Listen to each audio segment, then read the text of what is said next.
This is why so many New Year's resolutions fail. So many New Year's resolutions are conceptualized goals. I want to get healthy next year. I want to lose weight. These are all wonderful concepts and these are all wonderful ideas that you can be working towards, but they are going to be exceedingly hard to stay on point, to stay motivated, to continue. A conceptual goal is the I want to be healthy. A measurable goal is one that says, I want to eat 1,800 calories per day, every single day, so that I can be in a calorie deficit. Hello, and welcome back to the Daily Vixen. Today, I'm going to break down the concept of measurable goals versus conceptual goals. I believe that this is exceedingly important because I've previously talked about the Vixen method and how to use the Vixen method to revolutionize your life and to transform yourself and to really empower yourself by breaking down your goals into the most important areas of your life and focusing on 3 goals in each one of those life spheres and focusing on one individual goal per day, except in February, you're going to have to do 2, and focusing to find out whether or not you're actually making progress. If you don't visually see progress and you can't see it somewhere, whether or not it's on paper, or you can look on your data from your Apple Watch or in a different tracker that's going to be able to see that you are making actual changes in your life, you're going to get discouraged and you're going to stop working towards your goals. This is why so many New Year's resolutions fail. So many New Year's resolutions are conceptualized goals. I want to get healthy next year. I want to lose weight. I want to have a baby. I want to be a better wife. I want to be a better employee. I want to get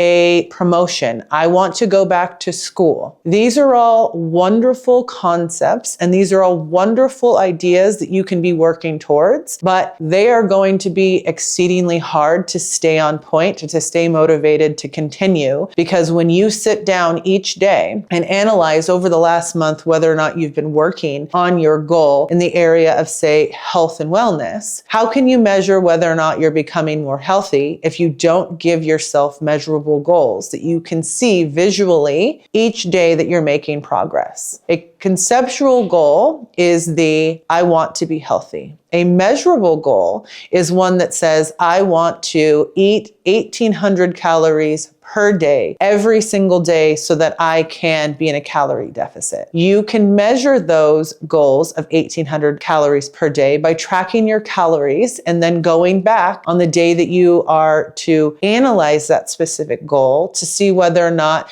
you've stayed within the metrics of 1,800 calories per day. If you, after 30 days, can look at your MyFitnessPal or any other calorie tracker to see my average calories per day for the last month were 1,790. You are so close to your goal that it is going to encourage you to stay on track and to stay strong and to stay motivated towards getting more healthy while still seeing your progress. Equally, a measurable goal of, say, 1,800 calories per day can be looked at and analyzed on your specific health and wellness goal day to determine whether or not, when you initially set your goal, whether or not it was attainable and whether or not it was under or over achieving. So having a measurable goal allows for you to adjust and pivot, as well as to recalculate whether or not you're on the right path towards reaching your ultimate conceptual goal of becoming more healthy. Another aspect of this is I want to be a better spouse. Every single year, couples in good relationships are going to want to become better spouses at the beginning of the year, and that is a wonderful thing. But what does that actually mean? What does that actually mean to you? And more importantly, if you're trying to be a better spouse, what does that mean to your spouse? Does that mean that you've carved out 2 date nights per month and that you're going to plan a getaway once every 3 months? These are measurable goals that you can actually see if you are attaining. Last month, from the time that you analyzed whether or not you're meeting your goal to become a better spouse by having 2 date nights, to today, 30 days later, are you actually able to sit here and say, I went on 2 date nights last month because I made it a point to schedule them because they were measurable goals? That's how you can tell whether or not you're making progress on each of your goals in order for you to be able to take your life from mediocre to extraordinary. Another thing, when you were looking at your goals and you were analyzing them on a month-to-month basis, is to make sure that they are attainable. Are you giving yourself such an unattainable goal within a short period of time that you're going to get discouraged? If you want to lose weight, are you giving your ultimate goal of, I want to lose 100 pounds, and seeing very minimal progress each month towards that goal, that you're going to fall off your progress because it's not happening fast enough? That is a sure way for you to lose motivation, especially if it's something that you exceedingly struggle with. So what I suggest doing to be able to help you stay motivated is to break that large goal down into smaller chunks that you can easily attain and that you can then build upon each month when you see that progress. That way, when you see the progress and that you're seeing that you're actually making goals and attributes to get you to those goals, then you actually are going to stay motivated and you're not going to fall off the wagon. Again, this is one of the telltale signs of failure for New Year's resolutions, is coming up with the grandest resolutions. They're completely life-altering and that they want you to go from someone who's a couch potato to running a marathon. Well, maybe you should go from a couch potato to a 5K. Make sure that you're trying to make these baby steps towards your ultimate goal so that you stay motivated and that you don't get discouraged. Discouragement based off of lack of progress is why people fail to reach their goals day in and day out. Make sure that you can measure them so that you can see your progress, so that you can stay motivated, and that if you are overachieving or underachieving,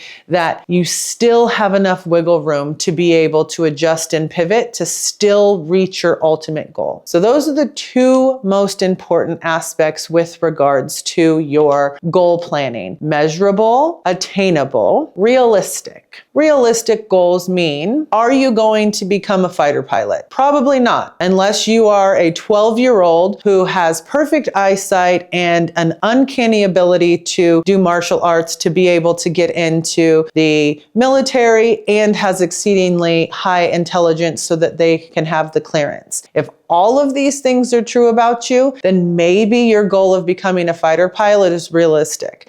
But if you are a 50-year-old woman who's never flown a plane, it's probably an unrealistic goal. You need to stay within the realm of realism, but I don't want to curb you to think that you can't think big. A part of becoming a vixen is thinking much bigger than you've allowed yourself to think in years past, but within a realistic framework. If you want to go back to school, enroll in school first, finish your first classes, select a major, then determine your career. These are all goals that get you to be the woman that you want to be, but can be attained without falling off of the wagon because you said, I want to be a doctor, and then realized it was going to take you 12 years. Make sure that you're giving yourself measurable goals that you can actually attain within a prescribed amount of time that can be grown upon and that are realistic. Not everyone can be a gymnast. Not everyone is going to be a supermodel. Not everyone is going to win a strongman competition. Think about things that are actually important to you, things that resonate with you, and stay within that realistic framework, and make sure that you're breaking down your goals in bite-sized amounts, but not too small, that you can continue to see the progress and to move forward. So again, to remind you of what your goals should look like, you need to make measurable goals that are attainable, that are realistic, and that can be achieved in a realistic time frame so that you can achieve them and then grow your goal after achieving them to stay motivated. If you follow the framework in crafting your goals within these realistic, attainable, measurable within a prescribed time frame, you are going to see more progress towards your goals and successes because you have created the framework of success, and that is what true vixens do. True vixens do set themselves up for success, and when they see themselves falter, they adjust and pivot. And if full catastrophic events arise, they've realistically set goals that resonate with themselves, that mean something to themselves, not to mainstream society, not to their parents, not to their best friends, not to their spouses, but to themselves, that their why pulls them through that catastrophic event to allow them to start again, to create different goals that actually are going to get them where they really want to go, because it's okay to realize that something that you really thought was important to you ended up not being as important as other things. But that's what the Vixen method allows for you to do by following these 4 identifying factors of your goals that all resonate with why you're doing these goals, so that no matter what happens, good, bad, or indifferent, you're going to be able to handle it, stay motivated, and stay on progress to meet your goals.